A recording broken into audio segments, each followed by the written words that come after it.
Hello नमस्कार, कसे आहात तुम्ही? आय होप सो सगळं काही मजेत असेल। मी भाग्यश्री तुमचं स्वागत करते माझ्या चॅनलवर। तर आज मी मस्त अशी क्रिस्पी रेसिपी घेऊन आलेली आहे तुमच्यासाठी। चिकन कांदा भजी म्हणतात ह्याला, तर तुम्ही क्रिस्पी चिकनही म्हणू शकता मस्त। तर आपण म्हणूया चला मराठी पद्धतीने चिकन कांदा भजी। तर मी अर्धा किलो चिकन घेतले। चिकन मध्ये अर्धा लिंबू पिळून मस्त त्याला थोडा उशीर पाण्यामध्ये डुबून ठेवलं, नंतर छान धुवून घेतलं, त्यामुळे त्याचा वशाळ वास येत नाही। आता मिरची आलं लसणाचं आपल्याला वाटण करायचं आहे। तर 5-6 मिरच्या, 7-8 लसणाच्या पाकळ्या बारीक बारीक आणि अर्धा इंच आलं घेऊन मी मस्त बारीक वाटण करून घेतलं आहे। आता चिकन मध्ये टाकून ते मिक्स करायचं आहे आपल्याला। त्यानंतर त्यात टाकूया आपण अर्धा लिंबू सरस, त्यामुळे असं आंबट चंबट मस्त असं चव लागतं भज्यांना। आणि त्यातच काश्मीरी मिरची पावडर टाकली आहे, ती जास्त तिखट नसते, फक्त कलरसाठी टाकली आहे मी। आणि अर्धा चमचा हळद आणि चवीपुरतं मीठ टाकून ह्याला आपण अर्धा 1 तासभर मॅरिनेट करू शकतो। जर तुम्हाला सकाळी बनवायचं असेल तर तुम्ही रात्रभर ह्याला फ्रीजमध्ये ठेवून द्या मॅरिनेट करून। खूप भन्नाट अशी चव उतरते ह्याच्यामध्ये सगळ्यात अद्रक लसणाची मिरचीची आणि मसाल्याची। तर मी हे बनवायचं आहे लगेचच मला, म्हणून मी अर्धा तासच भिजत घातलेला आहे। तर छान मस्त पाणी बी ऑब्झर्व करून घेतलेलं आहे, मसाला ऑब्झर्व करून घेतलेला आहे चिकननी, छान अशी चव लागते। तर हे क्रश केलेले मी हे धने आहे, अख्खे धने, आणि 1 चमचा बारीक ओवा घेते। मस्त असं हातावर चुळून चिकनच्या बॅटरमध्ये टाकायचं आहे। त्यानंतर 2 चमचे मी बेसन पीठ घेतलं आहे, जास्त बेसन पीठ नाही घेणार।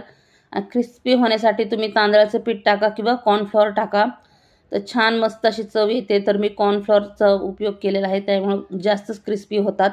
त्यानंतर मुठभर कोथिंबीर बारीक चिरून घेतली आहे मी, आणि हे मोठे मोठे 5-6 कांदे घेतलेले आहेत, कारण की आपल्याला बनवायचं आहे चिकन कांदा भजी, त्यामुळे कांद्याचं प्रमाण जास्त आहे। आणि गरम मसाला टाकलाय, धने पावडर टाकले 1-1 चमचा, आणि छान ह्याला मस्त चोळून घ्यायचं आहे। अशा प्रकारे भजीचं आपण बॅटर करतो ना कांदा भजीचं, सेम तशाच प्रकारे आहे। तर जास्त असं कमी वाटत असतं तर पुन्हा एकदा मी 1 चमचाभर कॉर्नफ्लॉवर टाकून घेणार आहे त्या कोटिंगसाठी।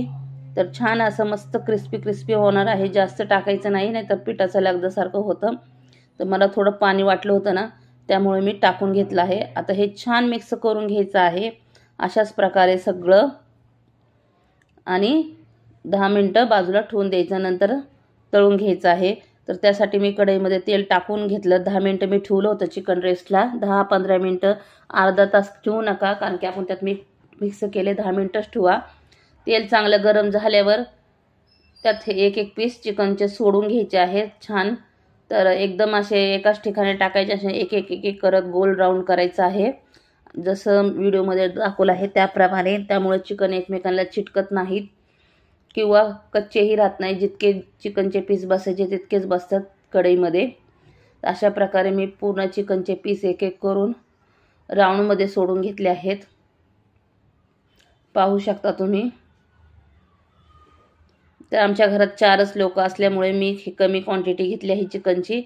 जर तुम्ही जास्त लोक असाल तर हेच प्रमाण वापरून डबल ह्याच्यामध्ये 1 किलो चिकनचं करू शकता। तर आपल्याला हे 2 बॅच म्हणजे डबल तळायचं आहे, एकदा तळून बाजूला काढून रेस्ट देऊन पुन्हा एकदा तळायचं, असं करायचं आहे। मी दाखवतेच आहे तुम्हाला पुन्हा एकदा। तर मस्त चिकन असं क्रिस्पी आपलं झालेलं आहे, त्यामुळे मी काढते आणि ह्याला 10 मिनिटं ठेवायचं बाजूला। गॅस थोडा कमी करा। हे काढल्यानंतर पहिलं चिकन सगळं काढून घेऊया आपण, कांदा वगैरे सगळं चिकन वगैरे। तर ह्याला 10 मिनिटं मी बाजूला ठेवते, आणि नंतर 10 मिनिटांनी पुन्हा एकदा ह्याला तळून घ्यायचं आहे। त्यामुळे चिकन आतमध्ये बिलकुल कच्चं राहत नाही, खूप छान तळलं जातं डबल तळल्यामुळे, आणि चिकन एकदम क्रिस्पी होतं। ते पाहू शकता बघा, कलर छान मस्त लगेच गोल्डन आलेला आहे डबल तळल्यामुळं। मग अशी थोडं पांढरं दिसत होतं ना, तर डबल तळल्यामुळं खूप छान अशी क्रिस्पी होतं चिकन। अशाच प्रकारे पुढची बॅचही मी डबल तळून घेणार आहे। तर हे सगळं काढून घ्यायचं आहे, पाहू शकता चिकन अजिबात कच्चं नाही राहत असे 2 वेळा तळल्यामुळे। तर त्याच प्रकारे मी दुसरी बॅचही टाकून घेते गोल राऊंडमध्ये, एकावर एक पटपट असं डायरेक्ट टाकू नका। चिकनचे पीस मोठे असतात आणि त्याला तळायला थोडासा वेळ लागतो. अशा प्रकारे पूर्ण चिकन मी टाकून घेतलं. आता हे मस्त असं छान खरपूस आपल्याला तळून घ्यायचं आहे. आमच्या इथं लाईट कमी जास्त होते असल्यामुळे तुम्हाला व्हिडिओ असं वाटत असेल. अशाच प्रकारे मी दुसरी बॅच हे तळून घेऊन काढून घेते. 10 मिनिटं त्याला रेस्ट देऊन पुन्हा एकदा तळून घेते. अशा प्रकारे सगळं काढून घ्यायचं आणि पुन्हा एकदा तळून घ्यायचं छान मस्त गोल्डन कलर येऊस्तर. तर हे आपले चिकन भजी म्हणा, चिकन पकोडे म्हणा किंवा क्रिस्पी चिकन काहीही म्हणू शकता तुम्ही ह्याला. तर छान मस्त आपले तयार आहेत खाण्यासाठी. व्हिडिओ आवडला असेल तर प्लीज लाईक करा, चॅनलला सबस्क्राईब करा आणि कोणाला शेअर करायचं असेल रेसिपी तर शेअरही करू शकता. भेटूया पुढच्या व्हिडिओमध्ये. बाय.